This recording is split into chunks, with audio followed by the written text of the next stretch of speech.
I know I'm a little late on this one, but there are two things I want to mention before I start the video proper. One, there is no statute of limitations on history, and two, shut the fuck up! So Harry Styles became the first man to appear on Vogue magazine in a dress, which got some 40 IQ dipshits to have their fifis hurt over this, saying that it is an attack on masculinity and will lead to a weak society. Although the baiters saying this can't seem to articulate as to why. The idea that this, Harry Styles in a dress wasn't a direct attack on masculinity is absurd. Of course it was. I mean, we're talking about a guy who's wearing dresses. Dresses. Get the hint here. You're pathetic.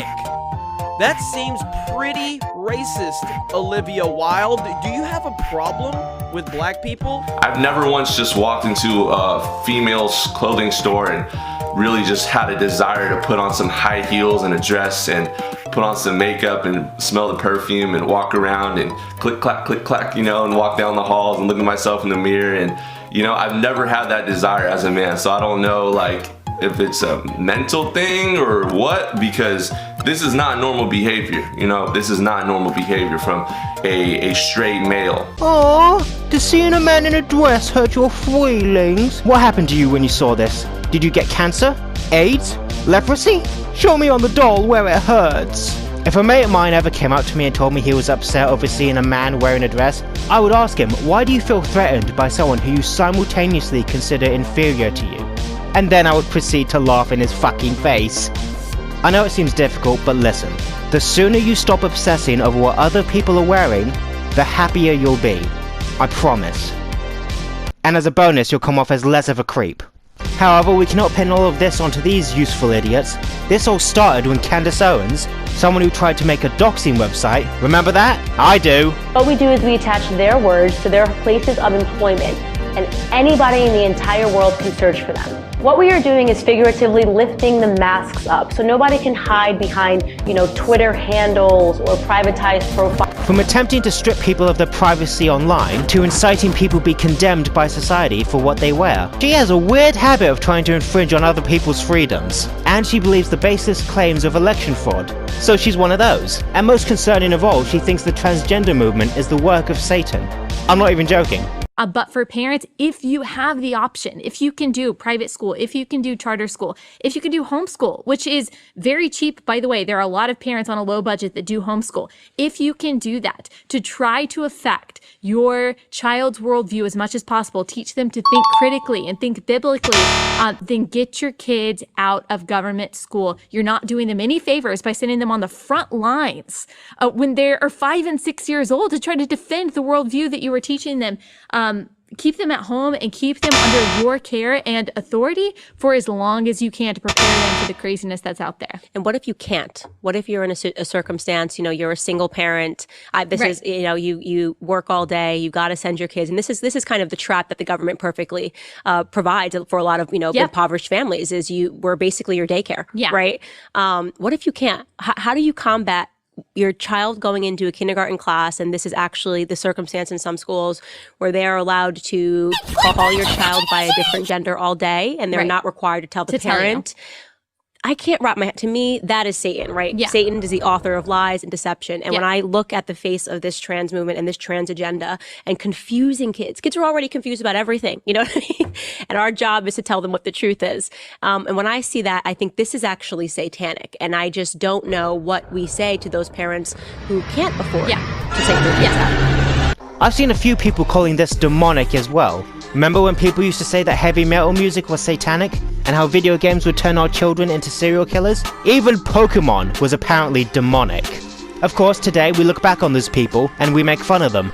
And with that lovely insight into the Freudian twisted nightmare that is Candace's head, she decided to give us this piece of enlightenment. There is no society that can survive without strong men. The East knows this.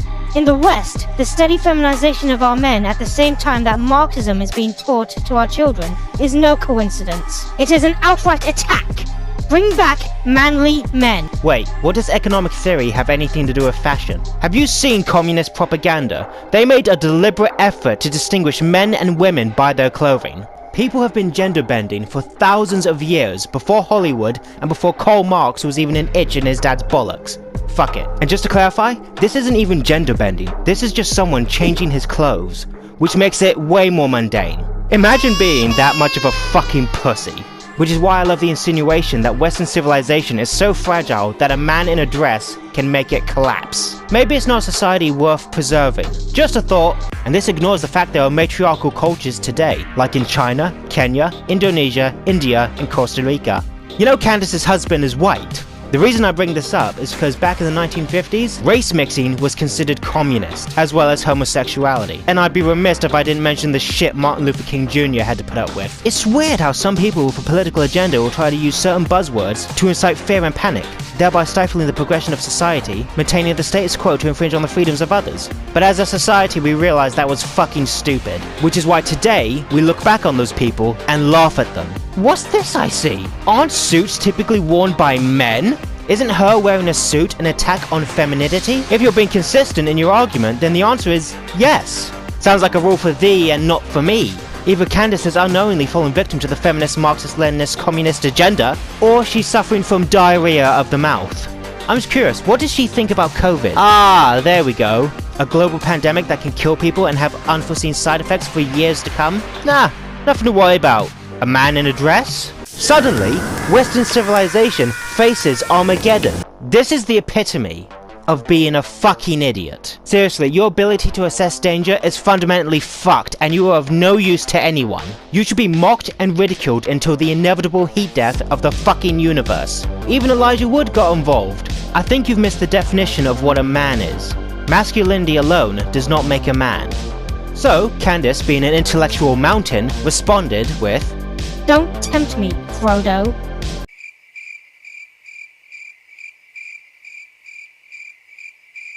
Here's what we can learn from this. When challenged on what she said, all Candace can do is double down and respond with the most juvenile retort, and the only kind of people that in any way would think that this is a good response are fucking brain dead. Don't tempt me, Frodo.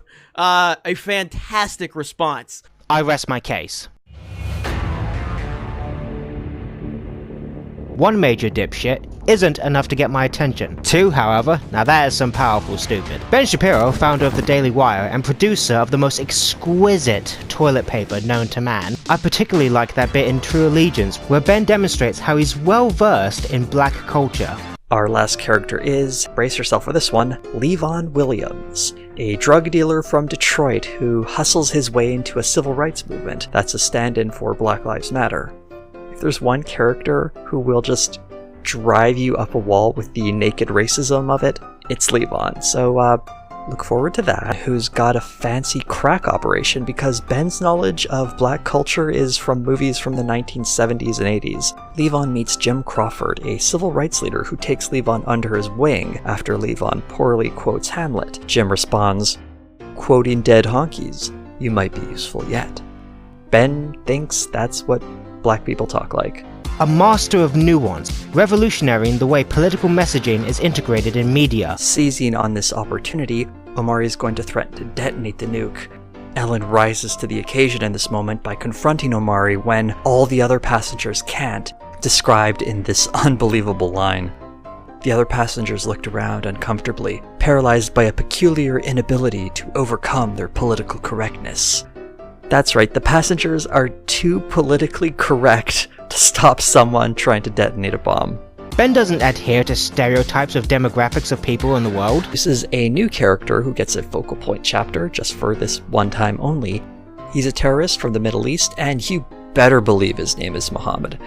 In Muhammad's story, we also meet Ibrahim Ashami, a bin Laden-like figure who, in spite of being a Salafist terrorist, is somehow being supported by Iran. Considering how much ISIS and Iran are at odds with one another, this is a stretch. It's supposed to be showing readers that theocratic Muslims will put aside their differences when it comes to fighting against America. This reads into a broader paranoia about Muslims, that they will one day create a universal alliance and start attacking the West. It's a grotesque caricature of Muslims and Islam in general, and it's also exactly what Osama bin Laden was trying to do on 9/11. By having the US respond violently in the Middle East, he was hoping all Muslims would unite together and team up to fight America. And 18 years later, it's pretty obvious that he failed. Suddenly, this tweet makes a lot more sense. Israelis like to build. Arabs like to bomb crap and live in open sewage. He's respectful towards others' opinions, like the Jews who voted for Obama. He calls them such wonderful things like Jews in name only. Ginos, you call them. And if he doesn't have a legitimate argument against you, he'll try to dissect your position with surgical precision thanks to his outstanding social decorum. Why don't you just say that you're on the left? Is this so hard for you? Why can't you just be honest? You fucking idiot. So Benjamin is someone who is very obsessed with categories, chiming in with his take, and yes, he sounds equally moronic as everyone else who got upset over this. There are many different forms of masculinity and femininity. The most important form of femininity is bearing and rearing children. Okay, that is something that is endemic biologically to female mammals of all species, is bearing and rearing their young, right? And it is endemic for men and males of all mammalian species to be more aggressive, right? These are just biological realities. To pretend that they are social constructs entirely is completely idiotic and anti-scientific and anti-evidentiary. Try to breed out of them the toxicity of masculinity or the toxicity of femininity. We try to use civilization to civilize children, but boys are boys and girls are girls, right? Okay, it's biological, but we also have to train boys and girls to act masculine and or feminine, which is also inherent to their biology. On the subject of biology, riddle me this. What makes this piece of clothing more biologically advantageous for one sex over the other? Are dresses scientifically engineered to activate some sort of pheromonal aphrodisiac that lies dormant within women? Don't be silly. And these are important things. Boys ought to be allowed to act like boys. Girls ought to be allowed to act like girls. Boys are taught to be more masculine in virtually every human culture. This is not a Western-centered thing. Okay, so a couple of obvious stipulations up front. Men have always done cross-dressing. There have always been some segment of men who cross-dress. Boys are taught to be more masculine in virtually every human culture because the role of men is not, in fact, always the same as the role of women. There can be crossover. Men and women can do very many of the same job, but... Wait, what? Are you making my point for me? Or what's going on here? There are differences between men and women on the broad range. That does not mean that there's not, again, men who act more like women or women who act more like men. They're not more effeminate men, more masculine women, right? All of that exists. But the fact, masculinity and femininity do exist. And not only that, how does this tie into the whole dress conversation? Outward indicators of masculinity and femininity exist in nearly every human culture, right? We train little boys to be masculine and we train little girls to be more feminine. Then why did we decide it was exclusively a woman's job to wash the dishes? What's the outward indication for that one? Shoulders, elbows, wrists, knees? Okay, so this prompted me to defend Candace's comment. And I said, this is perfectly obvious. Anyone who pretends it is not a referendum on masculinity for men to don floofy dresses and then be celebrated by magazines like Vogue is gaslighting you. That's not what gaslighting means. I would have genuinely given this a miss, but he had to say some profoundly stupid fucking shit. So here we are. Let's assume for a second the honesty of some folks on the left who at least acknowledge that femininity and masculinity exist. They also have indicators, outward indicators. Dress has been, for virtually all time and in virtually all cultures, an outward indicator, which is why the Bible explicitly says that it is against cross-dressing, for example. There are so many things wrong with what you just said. I will, however, illuminate 3. First, the Bible says that gay people are an abomination, women should be submissive, and slavery is acceptable. Also, apparently, rape. Nice. Second, name me one time in human history where religious dogma has been implemented into society and benefited everyone, freeing them from persecution. You can't, because that's never happened. And thirdly, I'm an atheist, so fuck off. Fun fact, in the original Greek and Hebrew texts of the Bible, God is referred to as a man and a woman. The only reason God has been depicted as a man this whole time is because in the English lexicon, there was no word to describe God as being non-binary. Okay, but in virtually every culture, men and women dress differently. This does not mean that all men dress the same and all women in all cultures dress the same. It means that in every culture, there is a distinction between how men dress and how women dress. The stupidest form of the argument that I saw yesterday online was, well, in Scotland, they wear kilts. That means that a man in America wearing a skirt, a floofy skirt, is the same as a man in Scotland wearing a kilt. No, because they also distinguish between how men wear clothes and women wear clothes in Scotland, too. It's just that men wear different clothes than men in America. It's the most idiotic thing. People are like, well, yeah, back in Roman times, men wore togas. You understand, those were basically just dresses. Yes, and women wore a different form of clothing at the time.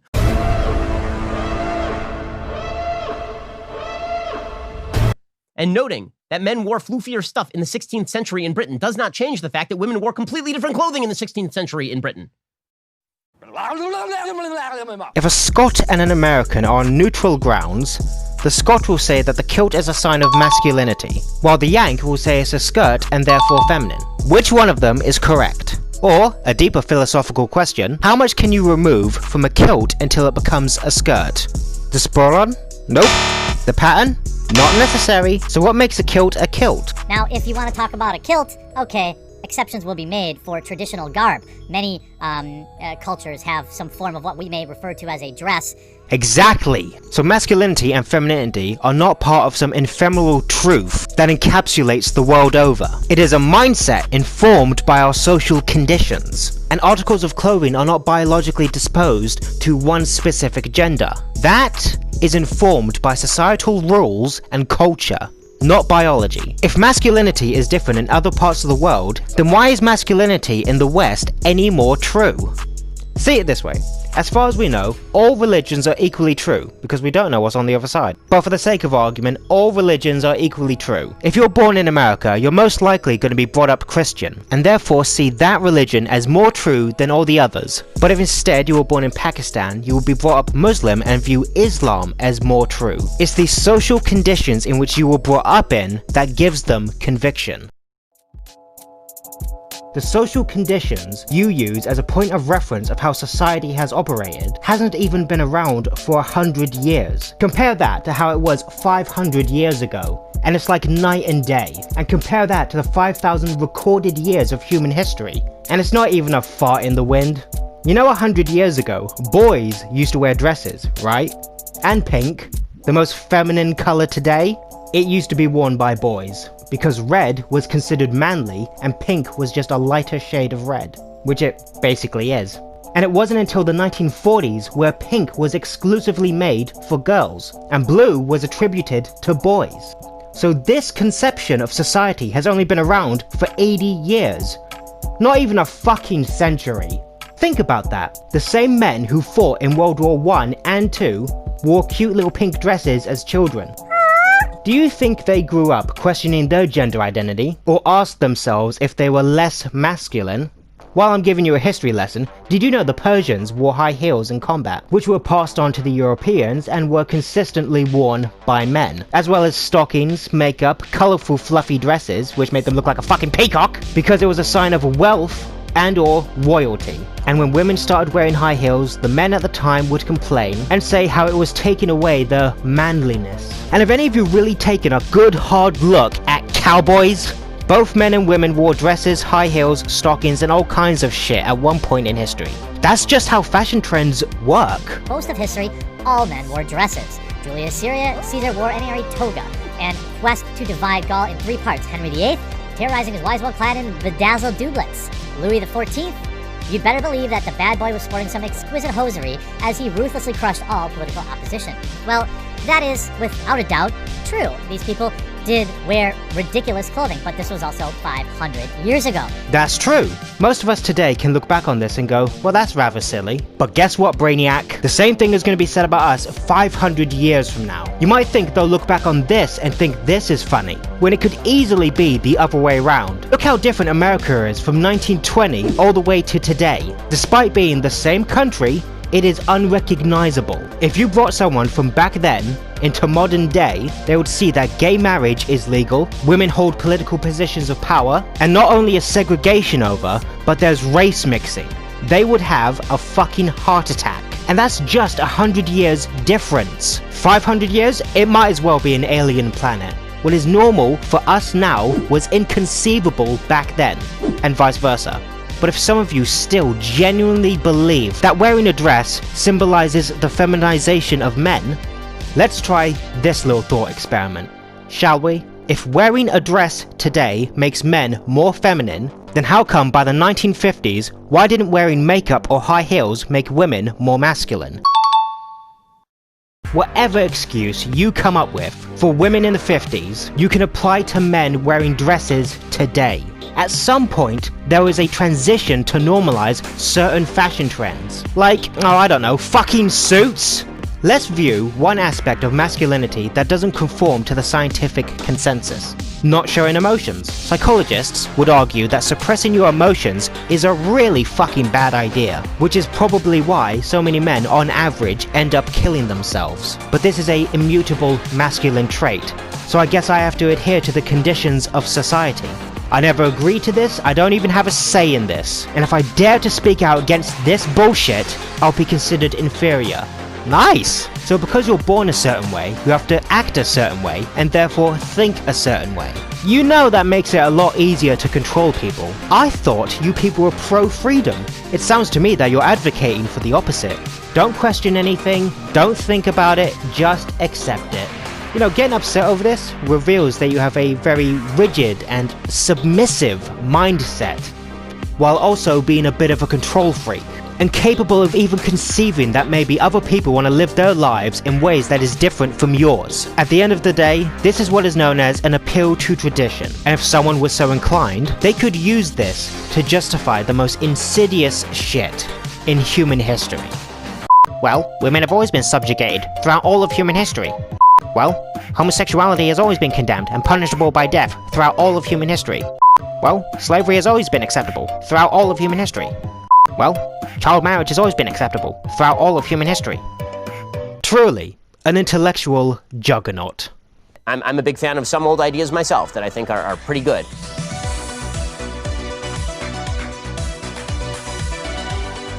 You know that Benjamin has a sister named Abby, and she decided to get involved in the conversation as well. Let's see what she had to say. First thing I want to talk about today is something that kind of went viral on Twitter, and that was Harry Styles in a dress on the cover of Vogue. Yeah, that really happened. It's 2020. Anything can happen, it seems. So basically what happened is that Candace Owens commented on the fact that Harry Styles was in a dress, and so did a few other commentators on Twitter, and it kind of blew up. Now, as somebody who really values masculinity and finds masculinity very attractive, I don't find Harry Styles in a dress attractive. Masculine? Like your husband? With that fedora? A hat that was originally for women? And didn't you say this? Are things that do reflect who I am. And so of course it's always a process, but I have whittled down my closet to the pieces that really do speak to me and that do show what kind of a person I am. So for me, I know that I really like feminine clothing with a masculine twist. Well, that's hypocritical. So you can experiment with clothing, but Harry Styles shouldn't? And this is something that kind of became part of the joke, is that people were saying, oh my gosh, Harry Styles in a dress is just my type. He looks so handsome, he looks so great. No. I do not find men in dresses to be attractive. Women do not find men in dresses to be attractive. If you don't find a man in a dress attractive, good for you ladies, more power to you. But here's something that might come as a tidal wave of devastation towards your inconceivably massive egos. It's not about you. I'm really baffled by the narcissistic tendencies I'm seeing in these people. Why do you feel the need to inject your sexual preference into the discussion? It's kinda, fucking irrelevant. It's weird that you think that should have any bearing. It's the kind of thing you hear once and you think, well, that was tragically fucking sad. And then you think about it for a second and you're like, wait, why do you feel that your sexual desires should be put into consideration when talking about this man's freedoms? If you're not attracted to that, cool. No one's saying you have to be. And no one is saying that all men should start wearing dresses. What they are describing are their feelings. It's like saying chocolate chip ice cream is disgusting and therefore it is wrong. What am I meant to say to that? But Harry Styles put a dress on. That's not masculine. Yeah? And? So? What? He can still sleep with any woman he wants. So what's your point? You know what women and men typically find attractive? Confidence. You know what this demonstrates? Confidence. You have to be completely and utterly confident and secure in your sexuality to put this on and not feel weird about it. Some men and women will look at this and see that it conveys confidence in its highest order, breaking away from traditions and showing it off to everyone. Most guys would be petrified to even let their close relatives and friends see them in a dress, even as a joke. But this is putting a dress on for the whole world to see. Not only is this taking confidence and dialing it to 11, this is the epitome of not giving a fuck. So when someone says this, click clack, you know, and walk down the halls and look at myself in the mirror, and you know, I've never had that desire as a man, so I don't know like if it's a mental thing or what, because this is not normal behavior, you know, this is not normal behavior from a straight male. It reveals to me that you have some underlying sexual issues. To think that a piece of fabric, this inanimate object that cannot think for itself, could have any impact on your sexual orientation. Eventually, Harry made a response to all this and posted this on Instagram. See, I like this because while Candace is referring to manly men like Arnold Schwarzenegger and Sylvester Stallone back in the 1980s, sorry lads, Harry is taking it a step further. You do realize this outfit is reminiscent of what was considered masculine hundreds of years ago, going to the absolute extremity of tradition. Easy to understand, right? Candace is also gloating in this weird self-aggrandizement that she sparks global conversations. But you do understand, the more people watch videos like this, the more people are going to realize, oh yeah, Candace is a fucking idiot who doesn't make coherent arguments and is basically someone who we shouldn't listen to. Because people and the world at large is more nuanced than what she thinks. She's deliberately positioning herself with a losing mindset. Culture is always changing and evolving. These worldviews and standards of life that we grew up with are not the peak of civilization, and not part of some ephemeral truth that spans out into the infinite. As I said earlier, she can't validate her ideas, only double down on them. Candace, I'm a guy, why can't I just wear a dress? Because you can't, okay? You can't. But I just want to express myself in little girl clothing. You can't. You're not allowed to. Well done, Candace. She really knows how to construct a bulletproof argument. What do you think she'd say if asked, Candace, what's wrong with legalizing weed and prostitution? She'd probably say, it's wrong because it's wrong. Any other big brain takes you want to give us there, Socrates? Tell me again, why can't men wear dresses? Because you can't. Why can't we give women the vote? Because you can't. Why can't we give gay people the opportunity to get married with the people they love? Because you can't. Why can't we just give black people the same level of opportunity as white people, thereby making a more free society so that everyone can choose their own path in life? Because you can't. You do realize if we actually listen to the talking points Candace and Ben are spewing out of the shit pits they call a mouth, about slavery, the suffragettes, and the civil rights movement, Candace Owens wouldn't have any of the rights or privileges that she's benefiting from now. And if she's lucky, she'd be considered a fourth-class citizen. And that's it. There is no reason. It's down to feels over reals. And as we've seen throughout history, time proves people like this wrong. It's a futile effort. Society will always move on. They can try to hold it back as much as they want, but in the end, it never works in their favor. And their grandchildren will look at them with the same level of disgust and revulsion as we do for people 100 years ago. If you've managed to stay until the end of the video, I want to thank you. The only reason this video took so long is because there's so much stuff I've actually had to take out of it. Obviously there'll be people who will agree with me and like the video. There'll be people who will disagree with me on all this, and with any luck, maybe today, or 8 months down the line, they'll change their mind on all this. I'll consider that a victory, however small. And there'll be people who are foaming at the mouth in utter rage, unable to articulate themselves in any meaningful way. Here's what you can do. Leave a comment saying #men in dresses hurts my feelings, fuck off, and then spend the rest of your life knowing that you got upset from seeing a man in a dress for no reason. It's all about humanity.